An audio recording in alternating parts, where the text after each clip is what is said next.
Hey everybody, so the Friday the 13th series is pretty crazy, right? I'm going to talk about all 12 movies in one sitting. If you like this video, I would really appreciate it if you subscribed. I've got a lot of other shorter content that's similar to this on my channel and a lot of other stuff coming in the future. So if you're planning on sitting down and watching this entire hour-long video, just do me a favor and hit subscribe. I'm not going to waste any more of your time. The first movie in this series starts off with some really cute atmosphere. There's these nice shots of like the moon and the lake.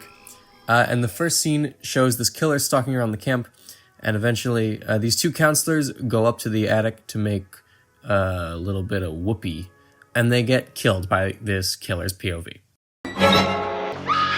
So then, in the present day, we are following this counselor named Annie as she gets a ride from a truck driver named Anus. You going out to the crossroads, Anus?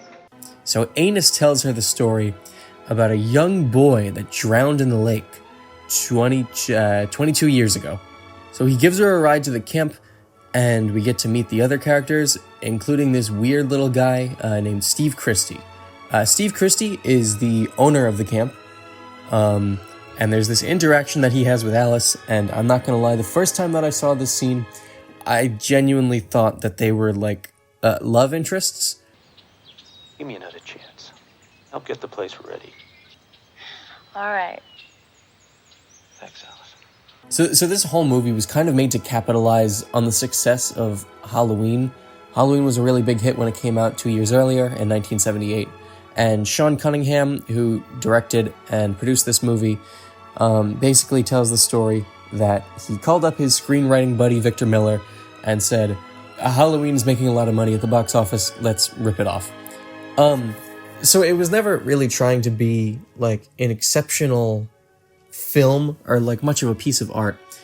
And you know, most Friday the 13th fans don't rank it very high. If you watch like videos ranking the franchise on YouTube, a lot of people put this one decently low in their rankings. Personally, I really like it. I like the downtime that we get to spend in the characters. It makes it feel like kind of a lazy summertime movie. It's got a nice little vibe. I dig it. Especially this one scene with Marcy where she kind of notices something in the woods.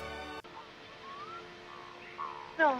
Something else that like the later movies don't really do as much is this one really hammers the whole Friday the 13th motif and this idea of like bad luck. There's stuff like this snake that ends up in the cabin and things like that. And that's it's just kind of the vibe that I get. Also, this movie has a lot of I guess suspense, but really like a foreboding kind of sense of danger. Like there's this storm that comes in, and there are these gorgeous shots of like the sky and the trees and the lake, and I love this. Like a lot of fans think this movie is boring. I think this stuff is great, and I think that the later movies should have included a little more of it.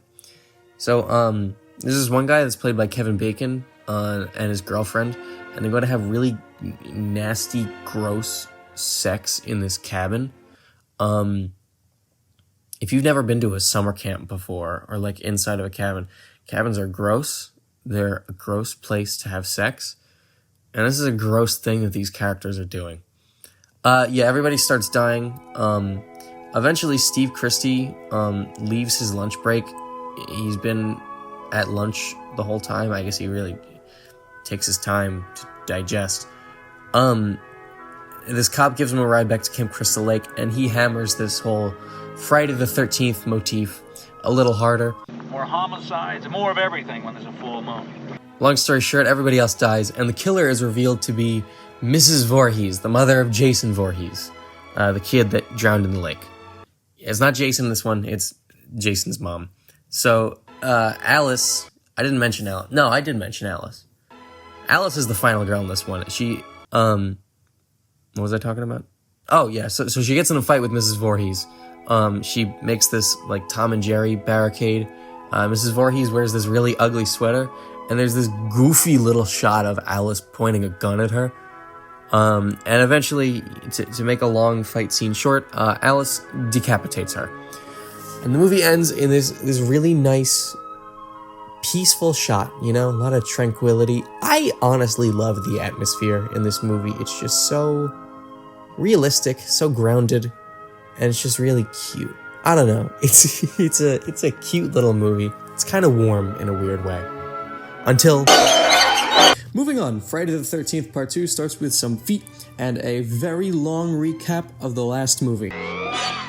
So, Alice, our fearless protagonist from the previous movie, has moved into this house located on Crystal Lake, and this is just a few months after the events of the previous film. And our fearless hero is unceremoniously killed with an ice pick to the head, and her killer very generously takes the tea off the stove. After that, we move into a very long credits sequence. And so you're probably wondering, well, there was a very long recap and now a very long credits sequence. How much actual movie is in this thing?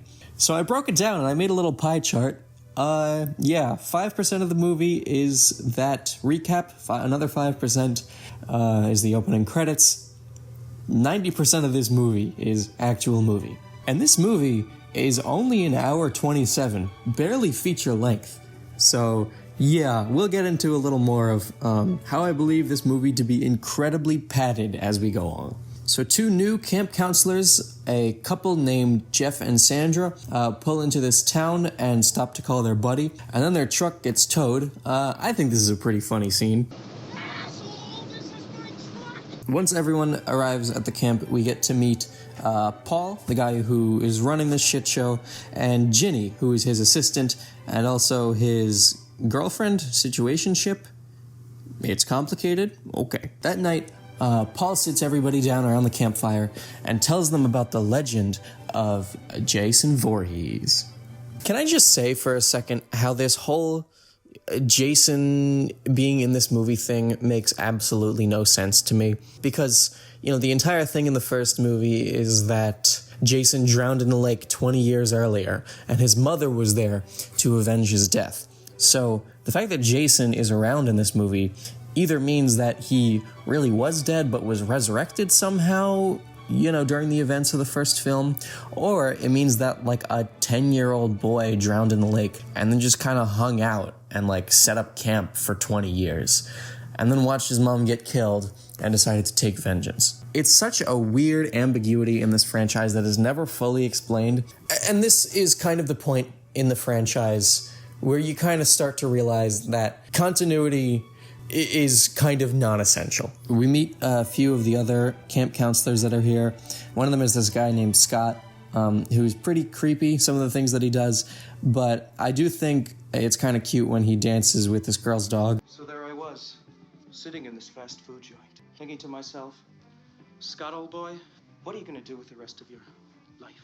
After that, there's a scene where Ginny is playing chess against Paul, and she says to him, "Wrong, white man," and then wins. After that, there's a scene the next day with this cop that finds Jason running through the woods, and he chases after him, and this running stuff goes on for a full 60 seconds, and this is another instance of that padding that I was telling you guys about earlier.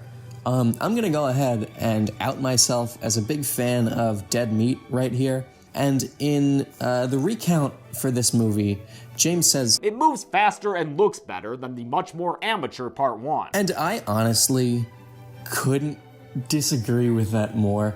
It's definitely a shorter movie, but I would take the downtime that we get to spend in the first movie over this any day of the week, because it feels so much more padded. At least in the last movie, we got some nice atmosphere and some stuff to look at during all the padding. But this just really screws with the pace of the movie, and I really think that's one of the places that this movie suffers over the last one. Eventually, this cop chases Jason to his home, a building that would make the homeowners association tremble in fear. He goes inside and gets killed. So that night, Jason goes on his killing spree throughout the camp. There are these 2 characters named Mark and Vicky, and I think the way that they flirt is pretty cute. I think this whole thing is kind of adorable. Oh yeah, I forgot to mention, Scott dies, and so does Tari, the girl that owns that dog that Scott was dancing with before. Vicky sprays some perfume in her vagina, Mark gets killed, which really shows you how wheelchair inaccessible this entire camp is. This other horny couple dies, then Vicky gets killed.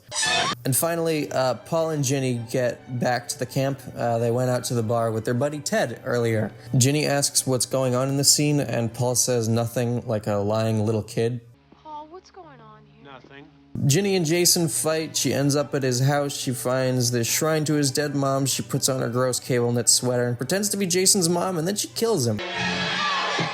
This whole fight scene is a little less belabored, I would say, than the one from the last movie, which is, you know, in general, I think this movie does move a little bit faster than the first one, even if we don't get as much atmosphere. But just the big thing, the place where this movie suffers for me is that it just feels like it has less heart than the first one does. It doesn't feel as sincere, you know? It feels more like a cash cow than the first one did.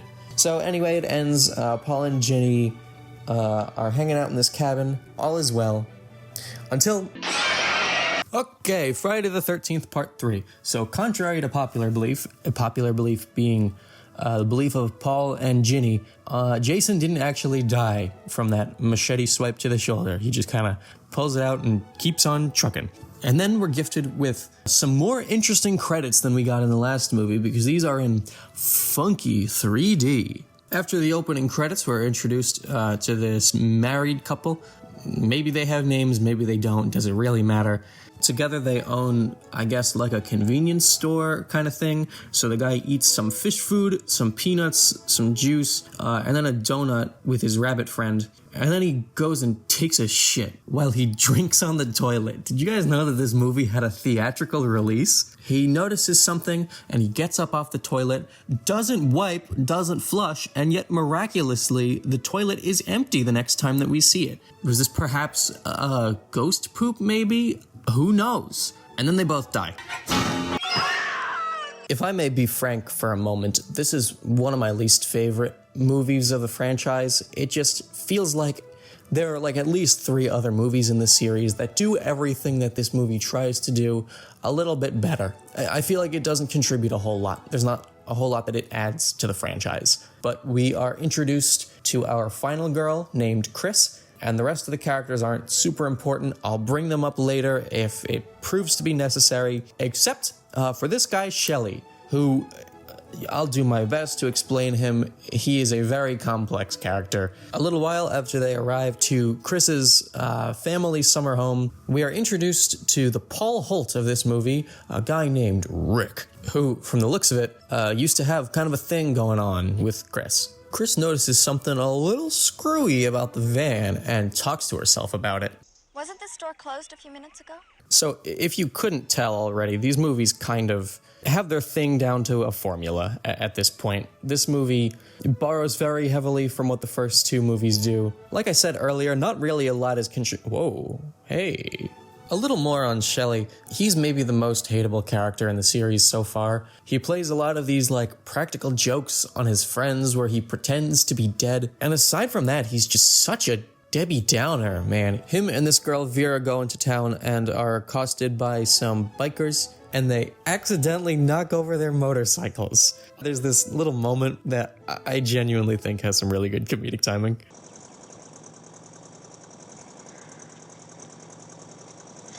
That was Rick's car, by the way. I don't know if I mentioned that. So they bring the car back to Higgins Haven, and Rick is like, well, my car. And these two could not give less of a shit about the fact that his windshield is gone. The bikers return with a vengeance a little later and get killed by Jason.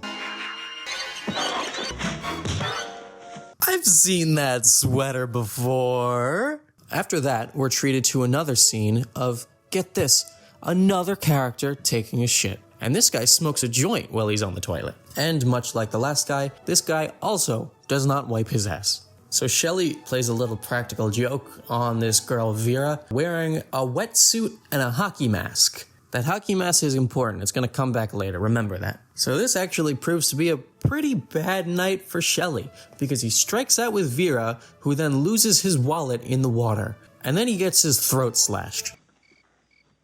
And then Vera dies too.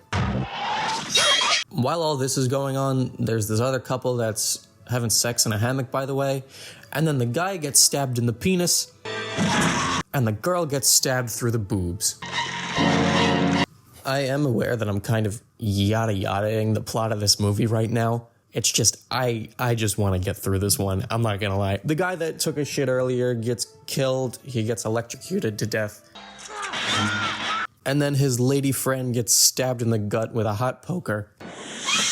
And then for the most insane kill of the movie, Rick gets killed when Jason lifts him up by the head and crushes it with his hands. And his eye pops out in crazy 3D. To really abridge the rest of the movie from here, Chris manages to hang Jason in this barn, but he's fine, he's cool with it. So now, it's just Chris and Jason in this standoff. But actually, one of the bikers survived earlier in the movie. He's still alive. But then Jason kills him like really quickly. He returns for like not even 10 seconds and distracts Jason while Chris sneaks up on him with an axe, which she uses to chop him in the face. But like, he's fine. But actually, he isn't, because then he just passes out at her feet. We get a little rip-off of the ending of part 1, and that's about it. Moving on, we got Friday the 13th, the final chapter. The chapter that was anything but.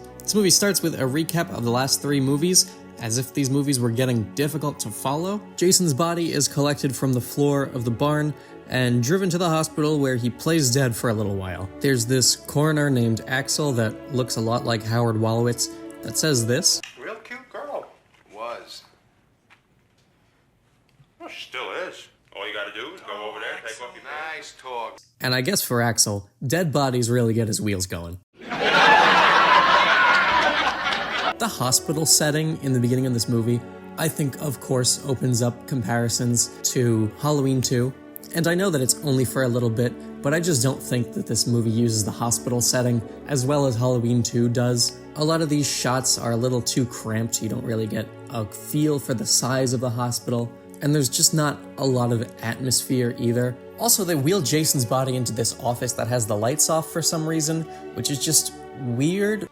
That's you they're talking about on TV, pal.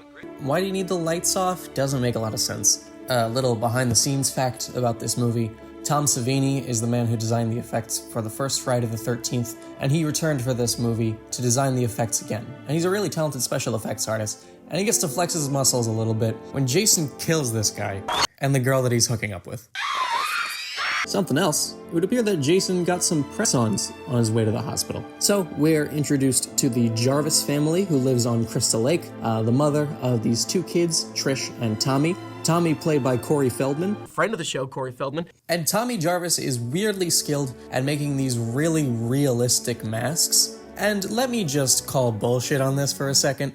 I used to be a very creative child. I was always trying to make stuff like this. And let me tell you, I never got anything anywhere near as good looking as this stuff that he makes. Maybe he's just a child prodigy when it comes to this stuff. Or maybe they just had access to a lot of old props and stuff from like obscure horror movies that nobody went to see. And we also meet the group of teenagers that is going to be staying on the lake for the weekend and eventually get killed. This includes Crispin Glover, who plays George McFly in the Back to the Future franchise. I absolutely love Back to the Future, so it was a delight to see him in this. I'll mention everybody else as they come up, but they pass by this hitchhiker, and the hitchhiker gets killed while she's eating a banana. Back at the Jarvis home, they make a Jarvis sandwich, which I think is really adorable. And also, Gordon! Where have you been, huh, Gordon? Have you been sneaking around? Do you have a girlfriend or something? I love Gordon. The teens make their way to the lake to go swimming. They come across these twins in matching outfits, and then everybody gets naked and goes in the water. Come on in! Oh, no. And Corey Feldman sees them a little bit later. Some pack of patooties, huh? What does that even mean? I gotta say, aside from the hospital scene at the beginning, this movie overall just has better atmosphere than the last 2 movies. Jason is kind of kept in darkness for a lot of the movie. The shots are just darker in general, and you get some nice fog that I think adds some much needed mystique to this story. Also, while Tommy and Trish are out, the car breaks down, and they come across this hunky hiker guy who will come back in a little bit. I think his name is Rob, I could be wrong. Crispin Glover does this absolutely insane dance that I love. Teddy. Fuck Ted. So there's this one girl whose love interest guy is kind of making out with another girl. She gets jealous, so she excuses herself, goes for a swim, and then dies. By the way, basically the only sound in this scene until she gets killed is kind of the ambient noises and, you know, her talking. Jason doesn't make a sound in this scene. He's basically silent. Does that mean that he's just been like underwater the whole time, just holding his breath like Moto Moto? Eventually, her love interest guy goes back out to check on her, and he gets harpooned in the dick. Watching this movie kind of made me realize that I think rain was the thing missing from the last movie that made it kind of feel off. I don't think there was ever like a big rainstorm, or if there was, I don't think it was dwelled on as much as these other movies do. And the rain just adds so much atmosphere to these movies. I think that's something that just made the last movie feel a little less real. One of the twins gets killed in this pretty cool shadow kill. Tommy and Trish's mom gets killed off screen. Crispin Glover's character has sex. I'm sure you see where this is going by now. Ted! Hey, Ted, where the hell's corkscrew? And the girl that he had sex with gets thrown out the window. Trish talks to Rob and finds out that he is actually in the woods because his younger sister, who was a victim in one of the previous movies, went missing, and he's trying to find any evidence of her. 2 people at the hospital are missing. I've never really given a great deal of thought to that line before until this rewatch, because it seems to suggest that Jason is disposing of his victims, which, does that sound like Jason to you guys? To me, I don't know, he just doesn't feel like the kind of killer that would really care about that. It doesn't make a lot of sense, and it especially doesn't really feel consistent with this movie's version of Jason. You know, to specify that they went missing and not that they were killed. Can you imagine that? Jason, you know, dragging these two out to wherever he lives, covering the nurse's feet in cement, dropping her into the lake, cutting up Axel's body and feeding him into a wood chipper, Fargo style. 3 more characters die. Also, I gotta say, this is a smarter Jason than I think we've seen yet. I don't think any of the Jasons in the previous movies would have had the foresight to take out the phone lines like he does here. Trish suspects that something funny is going on around their house, so she enlists the help of this bozo, who isn't much help at all, due to the fact that he dies. We also learn that Crispin Glover has been crucified to this door frame, as if it were some sort of Christ metaphor. Jason busts through the window and grabs Tommy Jarvis, while Trish bonks him in the head with a hammer. So Jason and Trish duke it out in the foyer, while Tommy takes his sweet-ass time shaving his head upstairs. And then he comes back downstairs to confuse Jason, and this works. And then they kill him. And then Tommy goes ham on him. So how do you continue a franchise where your main villain just died? We're about to find out. I have more notes for this movie than I did any other movie so far. This is gonna take a long time. The movie starts with Tommy Jarvis, once again played by Corey Feldman, walking through this trademark Friday the 13th rainstorm, where he comes across Jason Voorhees' grave, and then his body is dug up by what is evidently a pair of cowboys. And then Jason kills them. He slowly rises out of his grave, and Tommy is not okay with that. And then Jason is finally about to kill Tommy, and then, whoa! Recast! 5 years after the events of Part 4, a 17-year-old Tommy Jarvis is on his way to the Pinehurst Youth Development Center, which is basically a halfway house for mental asylum patients that are almost ready to go back into society. A woman that works here, named Pam, with very nice eyeliner, brings Tommy into the office of the guy that runs the camp, Matthew Letter. And on the back wall of his office, he has some pictures of monkeys and a walrus, and a sign that says, "Help destroy a family tradition," and I do not know why any of it is there. So, quick question for you guys. This movie is set in a halfway house. It came out in 1985. Do you think that this movie has any kind of sensitivity to that topic? I guess we'll find out. Tommy meets this kid named Reggie the Reckless. We learn that 2 of the teens that are staying at Pinehurst were boning on this woman's front lawn. She's really something, ain't she? Then we cut to a scene where this guy is very angrily chopping wood as this gentleman approaches him to offer help, and he gets axed in the back.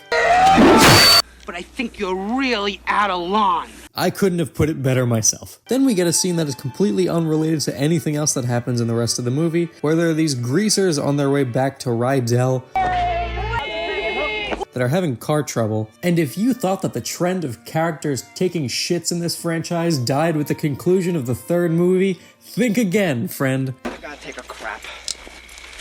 Crap my ass! His buddy is killed with a road flare in the mouth, and then he's killed with a throat slit. Ethel and Junior are eating lunch when this dirty hobo shows up. I ain't eaten 2 days. I like during a meal. Yeah? Ooh, there's a take where this cop tries to remember his line.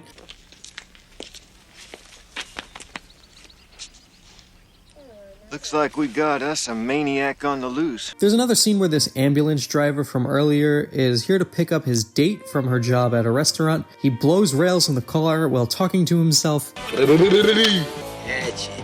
You just stay right there, dog. That's just what the doctor ordered. And the forecast is cloudy in the mountains, sunny in the valleys, and snow flurries up your nose. And then he gets killed. Meanwhile, his date, Lana, is inside getting ready. She sprays some mouthwash in her boobs.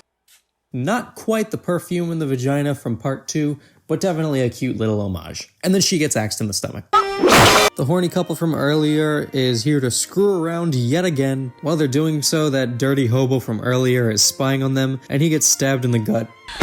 Remember the good old days back when MILF stood for mentally ill ladies I'd like to fuck? So the girl gets killed too. So while she's busy getting killed, this asshole is just squatting by a pond somewhere and skipping rocks, but he does need to work on his form a little bit.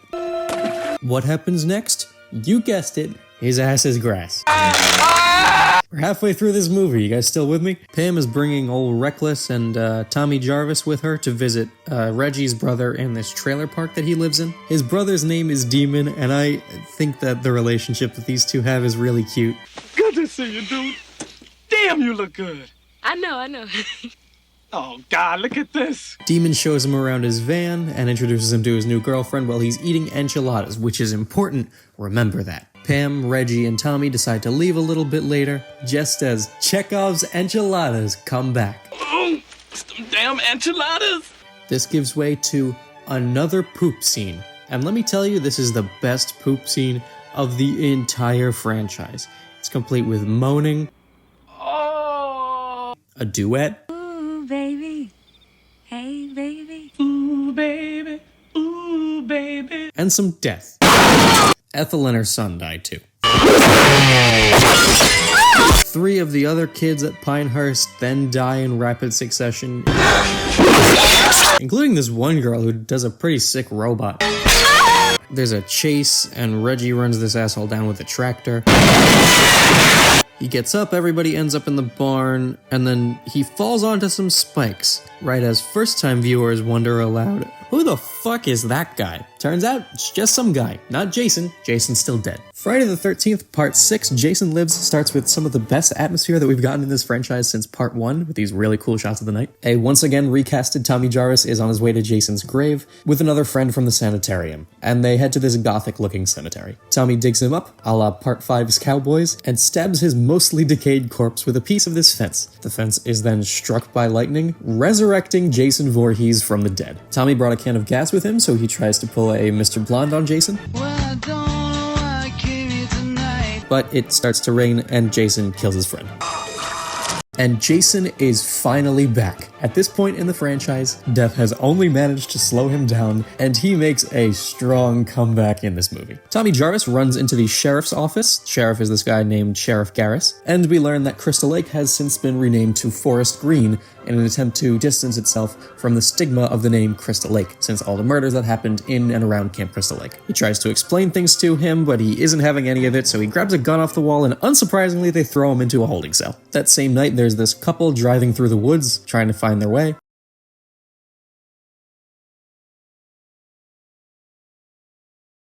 They're stopped by Jason. This guy gets out and tries to shoot at him, but he gets killed. And then his lady friend tries to get away, but she dies too.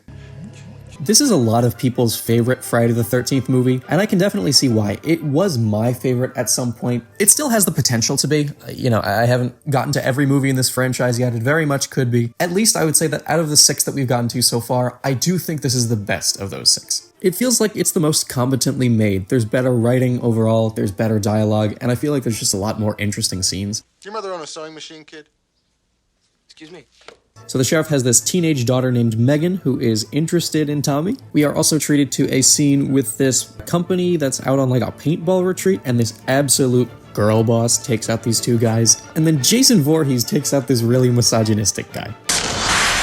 Later that day, Tommy Jarvis is being escorted out of town by the cops who urge him not to come back when he tries to get to the graveyard to prove to the officers that Jason is definitely back. But they're able to catch up to him, and he sees that his grave has been covered back up by the caretaker. And while we're on the subject, this deputy threatens Tommy with a mail-order laser scope that is about the size of a Pringles can. I really like this scene with one of the counselors talking to some of the kids.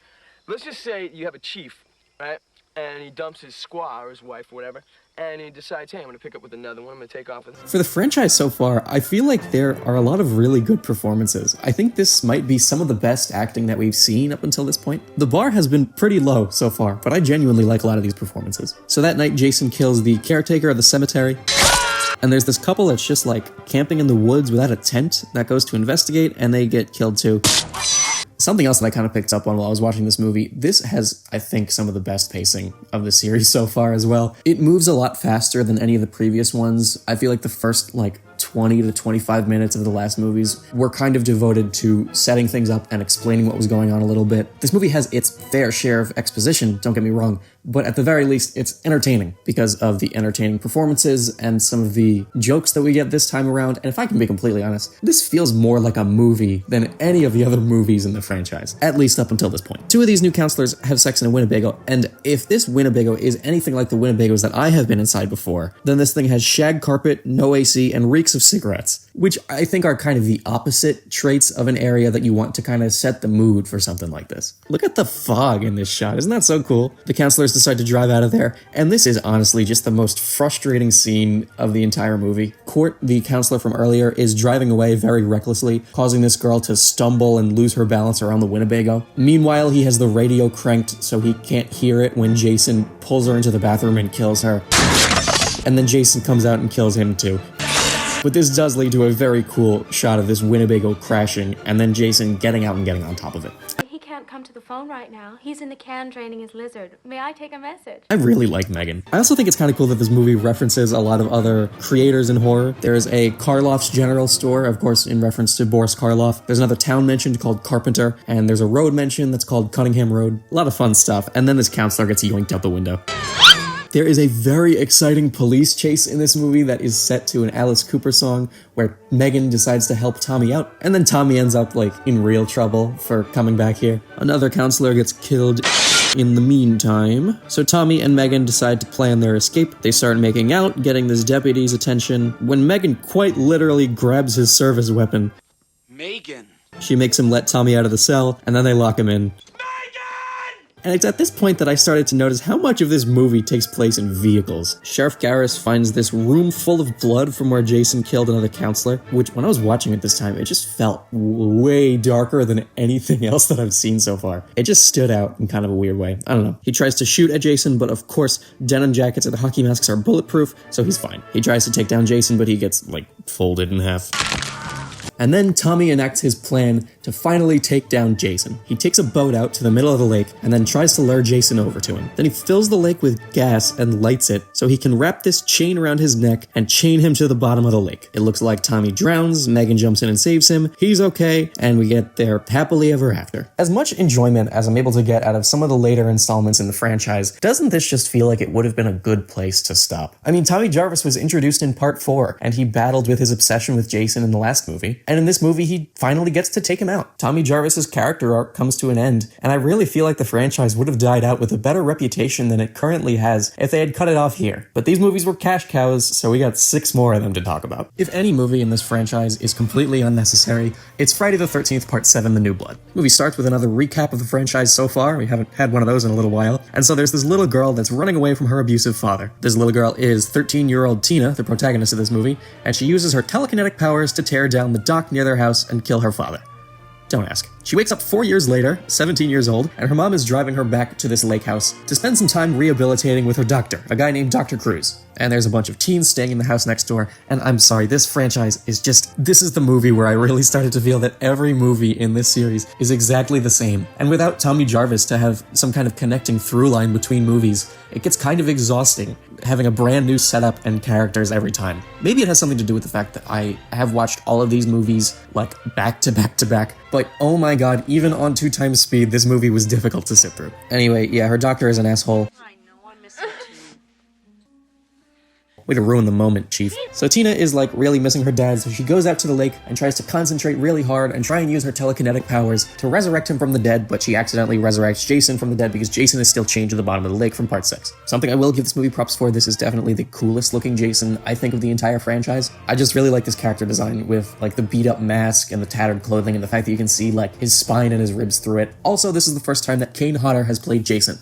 Kane Hodder is the only actor to have played Jason multiple times. He was in this movie and the next 3, and he is a lot of people's favorite Jason actor. There's a couple other characters on their way to the house to the party, and they get killed in the woods. This franchise is getting redundant. There's a mean girl named Melissa. I'm sorry, these movies are just, they're getting redundant. They're getting so boring. It's getting really difficult to sit through them. I'm sorry if this commentary kind of sucks. I know that the next 5 movies have more interesting topics to talk about. Every movie that's left does something more interesting with the concept than this movie does. But not only is this movie just like the last 6 movies, the one thing that it introduces, this whole, Tina and her telekinesis, is like the most unoriginal thing about this movie. Because this is Carrie. This is just Carrie. They wrote Carrie into a Friday the 13th movie. She has this love interest, and unlike Eddie from Part 5, this guy knows how to skip fucking rock. Eventually, Tina's mom finds out that Dr. Cruz has been actively trying to manipulate Tina's stress levels to try and elicit a response from her, and basically, use her as his little science experiment. The teens at the house have all been getting killed, by the way. I don't know if I mentioned that. There's this party horn kill that makes a fun noise,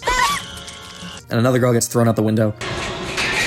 And in case you didn't hate Dr. Cruz enough already, he uses Tina's mom as a human shield, and Jason kills her. But then he gets the death that he deserves, so it's all good. The one part of this movie that I think everybody likes is the big Tina versus Jason fight. I didn't realize until this time that I watched it that this fight is only the last 15 minutes of the movie. It's a very good fight, but if this is the one thing that you go into this movie looking forward to, you're gonna have to sit through 75 minutes of everything else that makes the rest of these movies as bad as they are. And it's not like the rest of the movies are consistently bad, it's just that there's not a lot that's really good about this movie that makes it worth watching, Especially when you've seen this happen 6 times before. Tina uses her telekinesis to beat the shit out of Jason. The mean girl from before, Melissa, gets axed in the face and thrown over the room like a sack of potatoes. It culminates in Tina blowing up the house. That doesn't kill Jason though, so she resurrects her dead dad from the bottom of the lake, and he pulls him under the water, and the movie ends. I am ready to move on.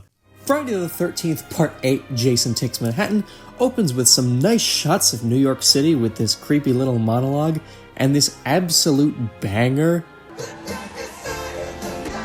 fucking rips. So we go back to Crystal Lake, where there's a couple of kids hanging out in this boat making whoopee. And this guy knows how to talk sexy. Gotta throw the anchor over.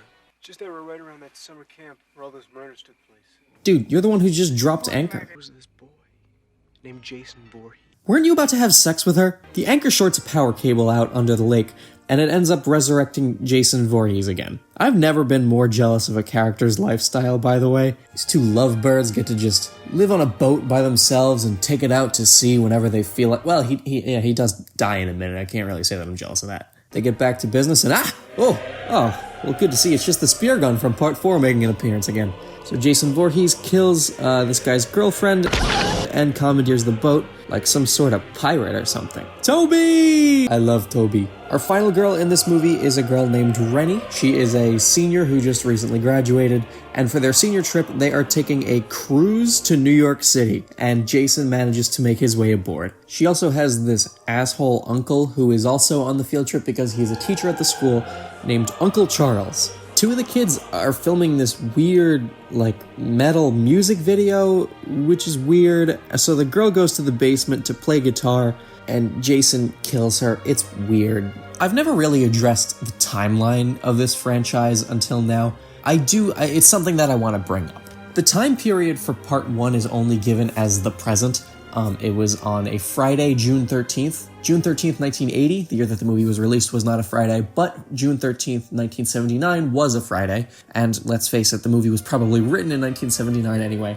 So I think it's fair to say that the first movie is set in 1979. Parts 2, 3, and 4 all take place 5 years later in 1984. Part 5 is another 5 years after that in 1989. Part 6 is 1 year later in 1990. And the bulk of Part 7 takes place 7 years later in 1997, which means that this movie set 1 year later came out in 1998. However, nobody even mentions the Seinfeld finale, or the fact that Viagra was just recently approved by the FDA, or questions why Tim Burton's Batman is still being advertised in Times Square.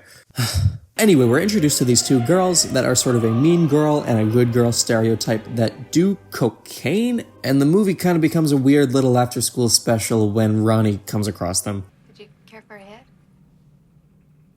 No, thanks. And of course, they don't want to get busted for doing that cocaine, so one of these girls tries to push her off the boat. A little later on, she also tries to seduce this guy Charles into giving her a passing grade for some project that she still has to do, even though it's their senior class trip. She mentions that it's a biology project that she has to do. But I haven't even shown you my biology project.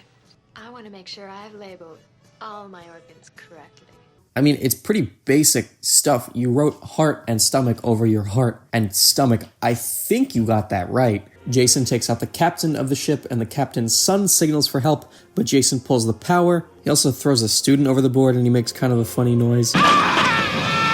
He also attacks our protagonist through a porthole with some very flexible glass. Anyway, there's a boat fire on the ship and everybody has to evacuate. I mean, everybody that hasn't died yet. And they row for an entire day until they finally get to New York City. And I guess that Jason swam alongside them, but who cares about that? There are only 40 minutes left of this movie. And if you're wondering why that is, it's because the budget only allowed for very little filming time in New York City. So, the first hour of this movie is set on a boat, and then the next 40 minutes are set in unrecognizable Vancouver streets. So, as soon as they arrived, Rennie is kidnapped by some bad guys, and then forcibly drugged by them too. So, I don't really know how many of you know this, but whenever a doctor, or really anybody that's using a syringe, squeezes it a little bit and to let some of the fluid out, whenever that happens in like a movie or a TV show, that's because that's actually done in real life to prevent air bubbles from forming in the thing and that ending up in the bloodstream, because that can be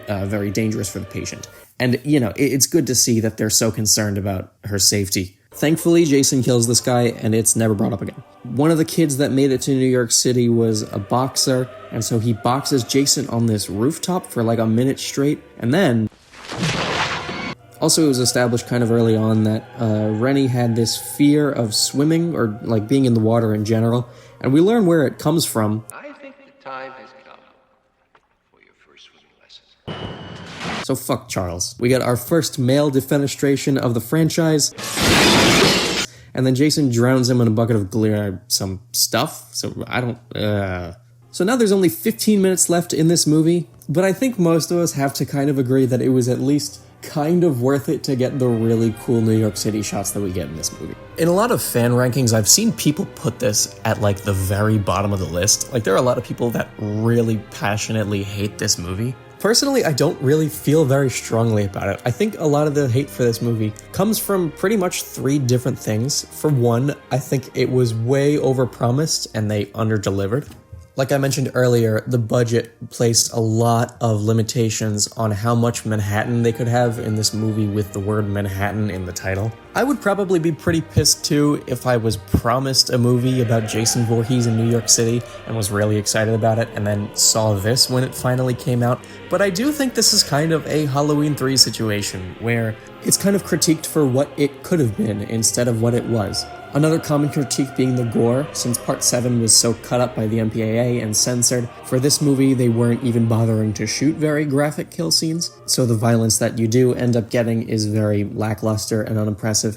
Personally, it doesn't really bother me. I'm not really the kind of horror fan that's disappointed when I don't get to see a lot of gore. For me, I think it can add to a movie. I think it can be a cool thing for a movie to have, but not really something that it needs. And lastly, being all the stupid shit that's in this movie. Don't get me wrong, this movie is plenty stupid, but I feel like a fair amount of the other movies in this franchise are also pretty stupid. It's not like this is the first movie in the franchise that was completely nonsensical or damaged the continuity of the franchise. Our two main characters, whose names I've already forgotten, end up in the sewer where they learn this. Toxic waste, son. The sewer floods out with this stuff every night at midnight. And then it floods and Jason drowns in it and he turns into a little boy. And finally... Toby! So brief history lesson. Paramount Pictures was the distributor for the last 8 movies that I just talked to you about. However, Part 8 was not a very big earner at the box office. It was the worst of the franchise so far, so after this movie failed to make any money back for them, they decided to sell the rights to it to New Line Cinema. Which is why these next 4 movies are very different from the last 8. Before, every movie had some continuity that connected it to the last one, but these next 4 really don't. And also, this movie is really weird. You'll see. Jason Goes to Hell, The Final Friday, starts just like any other Friday the 13th film. There is this woman that drives to Crystal Lake, she gets naked, she gets attacked by Jason, and she flees, except this time, Jason gets blown up by a firing squad. So as the opening credits play out, a coroner takes a look at Jason's body. And quick question, what is a coroner's job? I looked it up, and apparently, they do autopsies and investigate bodies after death, but it's not a secret. Everybody knows what happened. He's examining Jason Voorhees' heart, and it starts beating. And then he's like, that heart looks pretty good. And then he's like, I'm gonna eat that heart. And then these sparks start to fly out from Jason's body and enter into him. And so just like that, Jason Voorhees has just possessed this coroner. I know. We're going there. Kane Hodder, who once again played Jason in this movie, gets to play the security guard in a cameo that I think is pretty fun. And also there's another cameo from this guy named Dean Lorey, who wrote the movie. And he gets to say some dialogue that he wrote. How you doing, you fat-ass, maggoty, blown-up fuck? Suck this! And Coroner Jason kills him. Then Kane Hodder inadvertently insults Jason right to his face. You want nothing but a big old pussy anyway. And some very graphic footage of his corpse is shown on the TV news that night. How did they get that Why was it shown on network television? That's what I want. Oh, maybe this inspired Nightcrawler. So most of the movie follows this guy named Steven, who is the ex-husband of a woman who is somehow vaguely related to Jason. He's out driving and he picks up some hitchhikers on the side of the road. And is this couple taking their friend camping? A little weird, no? And true to my suspicions, yeah, they go have sex in the tent, and they leave their friend outside, and she dies. The couple has sex in the tent, and they decide to forego condoms, and just, oh my god, this is the first time in the franchise that birth control has ever even been mentioned. Every one of the last 8 movies had at least one sex scene, but this is the first time that we ever see or hear or make reference to any kind of birth control. We've never seen a condom, a character has never asked another character if they have protection, a character has never come out and said, hey baby, I'm infertile so we can have as much sex as we want. Sex education in America is kind of a funny thing. Typically, I feel like you get a very brief, cursory explanation of what it is in a lot of schools, and you kind of have to figure everything out from friends, family, and media. So I have to assume that for a lot of young people that were watching these movies as they were coming out, they probably shaped a lot of their expectations about what sex is like. And I don't know, maybe it's just me, but it feels a little irresponsible that these movies that were made for young people have never even mentioned that birth control is a thing that exists until the 9th movie in the franchise, especially with how much sex they depict. So the girl gets killed in a shot that I am not allowed to show on YouTube, if you know, you know, and then the guy gets killed too. So Jason kidnaps this guy and straps him down to a table and shaves him before he possesses him. So this is also kind of a common theme in this movie. Jason can inhabit one person's body for a little while, but eventually he has to keep moving to a new one. He tries to take out Diana, Steven's ex-mother-in-law, but Steven fights him, but he's able to stab Diana, and so Steven pushes him out the window. The cops show up, and uh-oh, that looks like Bob Geldof in the wall after he shaved off his eyebrows. There's also a character in this movie named Creighton Duke who has a lot of knowledge about Jason. It's not really clear where he got this this information from, but he's a bounty hunter that has taken out a lot of serial killers before, and he tells Steven through these jail cells the truth, that it was really Jason Voorhees that killed Diana. But he says that this information of how to stop Jason comes at a cost. Are you ready to pay? What's the price? Are you ready to pay? Yes.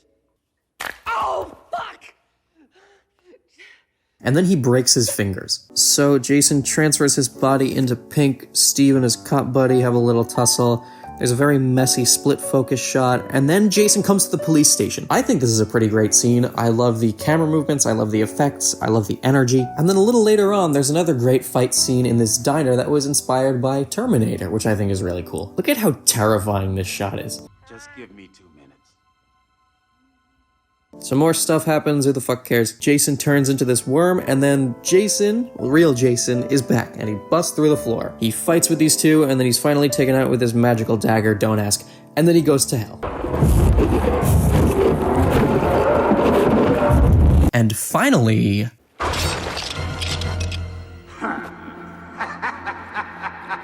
There were discussions about having a Freddy and Jason crossover movie since pre-production for Friday Part 7, but they couldn't really figure out a way to get it done because they both belonged to 2 different studios. But since Friday the 13th was purchased by New Line Cinema, it was a lot easier to get them in a movie together because both properties were under the same studio. And now, I think we're ready to move on to Jason X. Guys, I couldn't do it.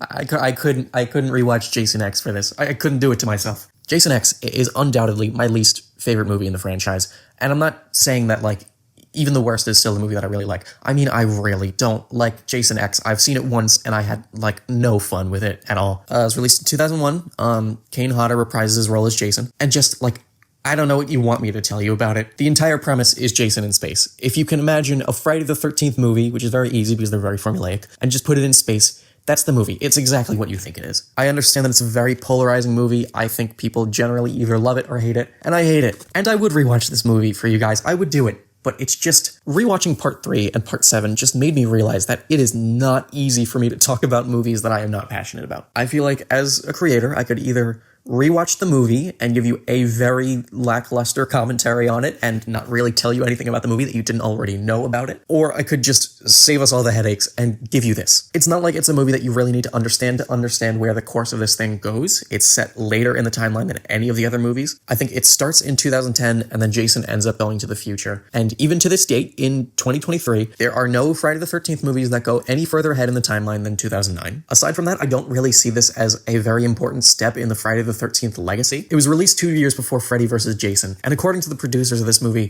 they really only wanted to make it because they felt that they needed to keep Jason active, and they wanted to have another more current Friday the 13th movie for when Freddy vs. Jason came out a couple of years later. It's not a movie that I really think is important to either the timeline of these movies or the timeline of the way that these movies progressed and why they were being created, and I'm sorry, but I do not enjoy this movie enough to really want to sit down and watch it and take notes on it and talk about it, and then edit an entire segment on it. I'm sorry, I won't do it. Hope you can forgive me. Moving on. Freddy vs. Jason, the long-awaited crossover that pits our golden boy against Freddy Krueger of Nightmare on Elm Street fame. Movie starts with a little recap of Freddy's origin story, and Freddy decides to enlist the help of Jason to make a little comeback. Jason kills this girl in the woods, and Freddy tells Jason through his mother to go to Springwood and kill the kids there. There's a party with some teenagers, and this guy has zero game. I like the flow of your place.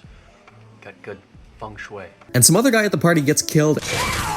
And I think this is a really cool kid. I really kind of like the tone of this movie. I like how they kind of lean into a more cartoonish style, especially with a lot of the kills here. These movies are already very silly to begin with, so I really dig the way that they kind of embrace that silliness with this movie. I think it definitely makes the most sense for this kind of post-Scream horror movie, but unfortunately the next time that we would get another Friday the 13th movie would be in 2009, in the era of Saw sequels and the Texas Chainsaw and Halloween remakes, so we don't really ever get to see this kind of tone again. However, I do think this tone is kind of making a little bit of a comeback with stuff like Terrifier 2 being released kind of lately, so maybe if we do get a Friday the 13th movie soon, that's something they'll revisit. Who knows? Maybe, maybe not. The feng shui guy sees a goat and then he gets attacked by Freddy, and as he says, Not strong enough yet.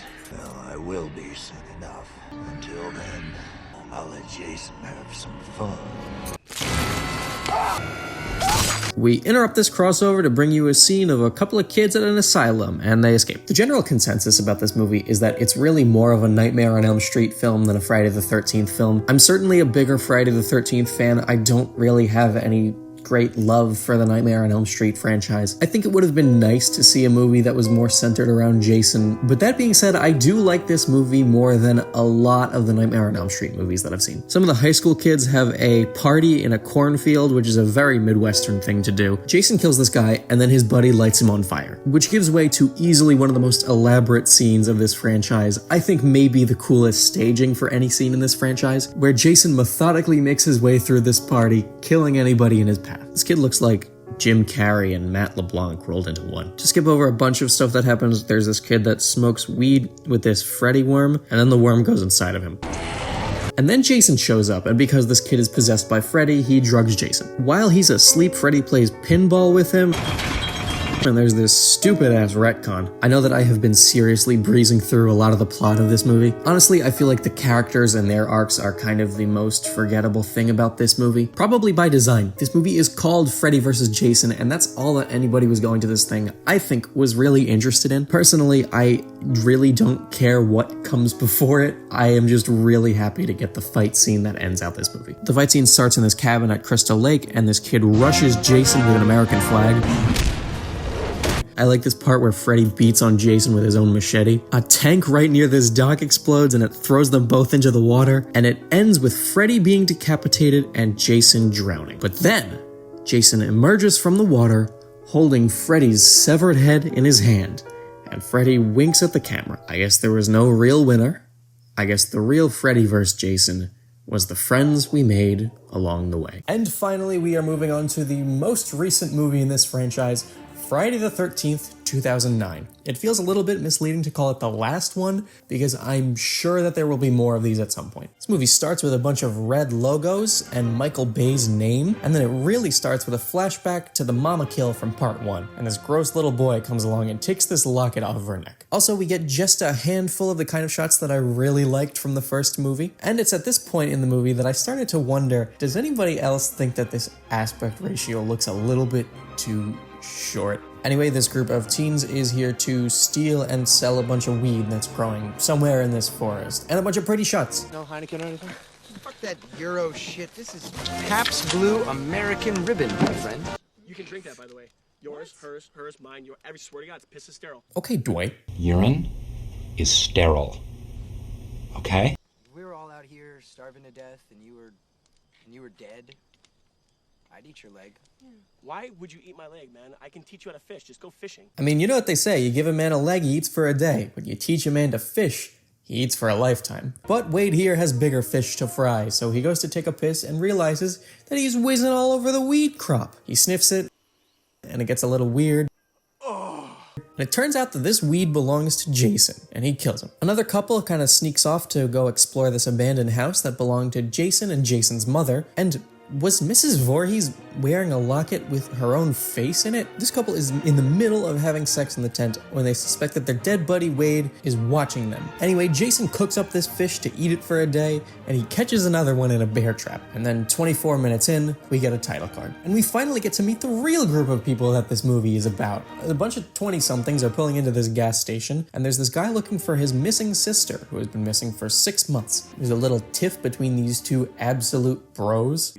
Understand the situation. Hey, are you gonna buy something? I mean, you've been up here for quite a while yapping. And we learn that this guy is named Clay, being that he is soft and pliable until you put him in the oven. This movie is generally a little bit slower than all of the other Friday the 13th movies. I watched the killer cut of this movie, which is an extended version that has more character stuff and more violence and sex. And this cut of the movie runs like an hour and 45 minutes long, which I think is the longest Friday the 13th to date. I believe the theatrical cut runs about 8 minutes shorter. Without having seen it, I would probably recommend that one over this because this one kind of drags its feet a little bit. And believe me, my problem is not the runtime, my problem is the pacing. Someone's been practicing their Wii archery. Also, we learned that Clay's sister Whitney, who was one of the girls from the opening scene, has been captured and kept in Jason's basement because he thinks she looks like his mom. This guy Trent and this one girl have very graphic sex. Well, this guy dicks around in the shed, and Jason kills him. And honestly, this movie, I think it would have been a lot of fun to watch in the theater when it came out. I'm sure it was a very intense, very spooky experience. But watching it on my MacBook in 2023, it doesn't feel scary. It just feels like I can't see what's going on. Anyway, back at the house, we learn that this guy is the real absolute bro. My boy's still out there. I'm gonna go get him. He gets axed in the back, which I think leads to the most interesting moral dilemma that we get to see in the franchise. We have to help him. No, we can't, okay? He's using your friend as bait. Anyway, they send one cop to investigate a homicide. Clay, Trent, and this girl Jenna attempt to flee, but are thwarted by Jason throwing this girl's corpse out the window. This guy Trent splits and almost gets hit by a truck, and then he gets killed by Jason, who decorates the back of this truck with his corpse. I know a lot of people really hate Trent. I think in real life I probably would hate him too, but watching him in this movie, I honestly just think that his whole douchebag thing is actually really funny to watch. They rescue Whitney from the basement, and Jenna dies in the process. Overall, I think that this movie is fine, but I don't really think it ever reaches the same energy as something like Part 4 or Part 6. It's not really a true-to-form remake because it doesn't really remake any specific movie in the series. It's just kind of a movie in the style of like the first 4. I remember reading somewhere that this was done on purpose because they would have to pay less royalties for a movie that could pass as a sequel instead of a remake, so they chose to make a movie that kind of walks the line between the two. I couldn't find the source that I found for that though, so take that with a grain of salt. But this movie feels like it's kind of trying to borrow a lot from Rob Zombie's Halloween remake, which came out in 2007, but I think that the Halloween remake functions a lot better than this movie does. Rob Zombie didn't just remake Halloween, he kind of showed it to you from a different perspective and explored Michael's backstory. Like it or not, I think the movie somewhat justifies its existence, but this movie doesn't feel like it really does anything. Because watching it, I kind of got the feeling that if you've seen the first 4 Friday the 13ths, as well as either the Texas Chainsaw or Halloween remake, take your pick, you've seen this movie before. It's a decent addition to the series, but not an addition that really feels like it has a point in the way that some of the rest of these movies do. In the end, Jason gets put through a wood chipper. And the movie ends with Jason blasting through this dock for one final fake-out jump scare. And that's just about it for this franchise. A few years ago, they put out Friday the 13th, the game, but as of August 2023, when I'm recording this, the big legal battle between Victor Miller and Sean Cunningham just wrapped up a few months ago. And I believe that there is something else in the works right now. I believe it's a TV show. Maybe by the time this video goes up, there'll be more information on that, or maybe it'll even be out. If you've sat through this entire video, I want to thank you so much for doing that. And I also do just want to ask that you subscribe. You would seriously be doing me a huge favor. I've got a lot of fun stuff on my channel and a lot of stuff coming in the future. So if you were into this, I would stick around. Anyway, I won't take up any more of your time. Thank you for watching, and I'll see you in a month.